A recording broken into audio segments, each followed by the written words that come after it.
সাঁথৰ জানা নেকি জানা মই তোমালোকক একেবাৰে সহজ সহজ কেইটামান সাঁথৰ সুধিম হা যোনে পাৰা হাতখন দাঙি দিবা আনসাৰ কৰিব কাৰণে ঠিক আছে ৰেডি প্ৰথমটো হৈছে কাণত ধৰি নাকত বহে কি ফাৰ্স্ট হাত দাঙিছে তাই তাই সাদি ৰবা very good sit down পিছৰ কোৱেশ্চনটো হৈছে মাক জুটুলি পুতুলি পুতেক চুকা টেকেলা কোনে ক'ব পাৰিব মাক জুটুলি পুতুলি পুতেক চুকা টেকেলা পাৰিব নেকি কোনোবাই পাৰিব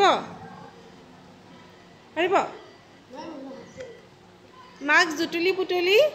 পুতেক চুকা টেকেলা উত্তৰটো মই কৈ দিছোঁ একেবাৰে সহজ জলকীয়া হা ইয়াৰ পিছৰটো হৈছে দেশ আছে মানুহ নাই নদী আছে পানী নাই কোনে ক'ব অ'কে তুমি কোৱা দেশ আছে মানুহ নাই নদী আছে পানী নাই মেপ ভেৰি গুড বহা মানচিত্ৰ হয়নে অসমীয়াত কি বুলি কয় মানচিত্ৰ পাঁচটা আখৰেৰে মোৰ নামটি আখৰ পাঁচটা ঠিক আছে প্ৰথমে দ্বিতীয়ই মিলি মৌৰস মিঠা প্ৰথম দ্বিতীয় আখৰটো মিলি পেলাই মৌৰস হয় আৰু চতুৰ্থই পঞ্চমে মিলি এটি ফল হয় ক'ব পাৰিবানে মোৰ নামটো কি হয়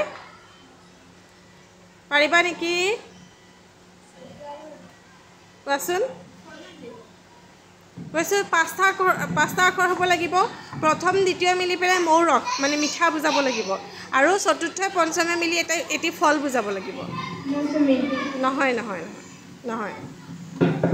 এইটো আনচাৰটো মই কৈ দিছোঁ বাৰু মধুৰিয়াম কি হ'ব মধুৰিয়াম প্ৰথমে দ্বিতীয় মিলি কি হয় মধু মানে কি মিঠা মৌৰস হয়নে তাৰপিছত চতুৰ্থ পঞ্চমে আম লাষ্টৰ দুটা কি মিলে আম মানে এটা কি হয় ফলৰ নাম বুজি পাইছা আৰু এটা কুৱেশ্যন সুধো বাৰু পাৰিবা নেকি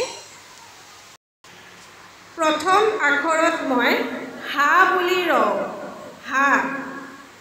দ্বিতীয়ই মিলি বন্ধাজৰি হওঁ দ্বিতীয়ই মিলি আৰু চতুৰ্থ আখৰত মই চৰাইৰ মাত লওঁ চতুৰ্থ আখৰত মই চৰাইৰ মাত লওঁ পাৰিবানে প্ৰথমে দ্বিতীয়ই মিলি প্ৰথম আখৰত মই হা বুলি ৰওঁ দ্বিতীয়ই মিলি বন্ধাজৰি হওঁ চতুৰ্থ আখৰত মই চৰাইৰ মাত লওঁ পাৰিবা নেকি এইটো তোমালোকক দিছোঁ যে তোমালোকে ঘৰত ভাবি চিন্তি কালি আহি উত্তৰটো দিবা ঠিক আছে আৰু যদি নোৱাৰা তেতিয়া মই কালি কৰি দিম হ'ব ক্লেপ ইউৰ হেণ্ডছ